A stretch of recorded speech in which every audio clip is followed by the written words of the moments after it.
Well, let's talk now to Steve Double, Conservative MP for St Austell and Newquay, and an MEP from the Brexit Party, Belinda de Lucy. Welcome both of you. Thank you very much for coming on the programme.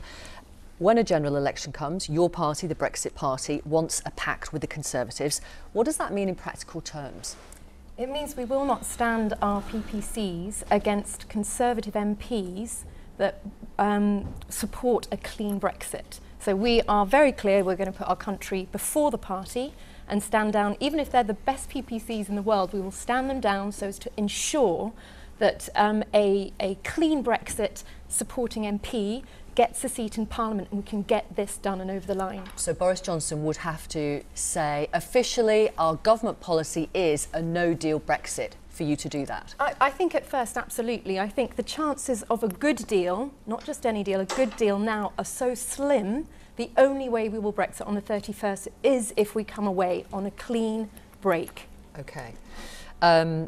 How would you respond to that as a Conservative Party member? Is that sensible, so you don't split the Leave vote? Well, I think what the Brexit Party choose to do is a matter for them.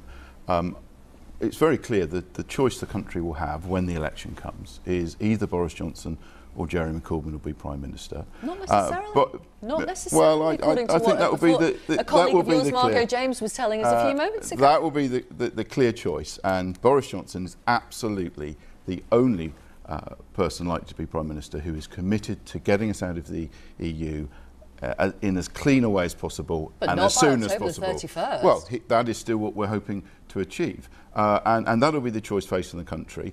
And in order to achieve that, people need to vote Conservative. We saw in the recent by-election in Wales what can happen, that if the Brexit Party standing against a candidate from the Conservative Party who's absolutely committed to leaving the EU, is that you let the Lib Dems in, who are the most pro-European party. So, you know, we need people to vote Conservative to get Boris Johnson re-elected as Prime Minister and deliver Brexit. If the Brexit Party truly do want to leave the EU, and I believe that they truly do, then you can just withdraw your candidates from the relevant seats. I do not see how the Tories are going to reach those northern areas of Leave voters where you have generations who just won't vote for the Tories, and the Brexit Party is very, very strong up there. So the deal would be on condition that they stood down their Conservative MPs in Leave voting areas in the north, where it will then be between the Brexit Party and Labour. And we're not begging.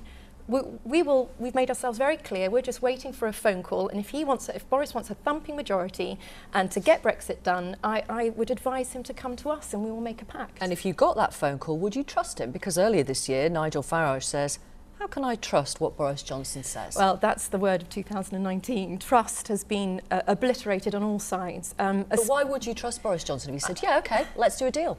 I think we owe it to our voters, the people that have voted for the Brexit Party, we owe it to them to do everything we can. And if it means taking a last chance leap of faith, and Boris has proved himself. I mean, removing the whip from those MPs, people were questioning whether he was going to be brave enough to do that, but he did follow through. So his behaviour now in the next few weeks are crucial for us to trust him. The point that Belinda de Lucy made about those Labour Leave voters in places like Sunderland, Doncaster, you say the choice is between Jeremy Corbyn and Boris Johnson. They're not going to vote for Boris Johnson, are they? Well, I think there's clear evidence that Boris is incredibly popular in some of those Labour northern voters seats. In the north of England? The feedback we're getting from canvassing on the ground in these northern seats is that Boris is hugely popular with them. He is delivering with things. Labour voters who voted Leave? With Labour voters. I've seen it in my own constituency, just spent the last few days there. People who would be traditionally Labour voters are saying, we back Boris 100%. Let's get this done. And that is what we're finding. And I believe we will find that Boris is massively popular amongst many areas that have been traditionally Labour strongholds. Do you buy that? I just hope that the Tories aren't making a big mistake and showing arrogance in this area, because, you know, they have a friend here if they want to get Boris a thumping majority. So by constantly saying they don't need us and, you know, we're fine on our own, I'd just be very careful, because up in the north, my experience is very, very different. That there's a huge Brexit party support up in the north that would rather us than Corbyn. In March, Mr Double, you changed your mind about Theresa May's Brexit deal, and this is what you said about it in the comments. it is a choice I do not want to have to make between, and if you'll excuse my language, Mr. Speaker, a turd of a deal which has now been taken away and polished and is now a polished turd, but it might be the best turd that we've got before us. Or the alternative, which is those who want to stop Brexit altogether. And the risk of that happening is very real.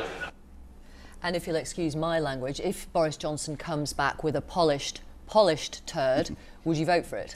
Yes, I think I'm destined to always have that clip follow me around. I'm afraid so.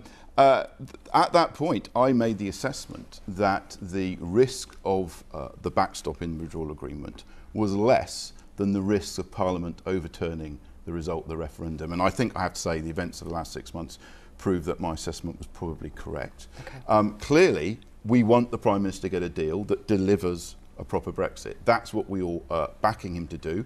Let's see what he can achieve. Okay. I think one of the disappointing things of last week is that he's not been given the opportunity to try and get that deal. He's had the rug pulled from underneath him by this this surrender bill. Well, no deal doesn't stop him getting a deal, but I take your point. Okay, I'm going to leave it there. Thank you both very much. Thank you.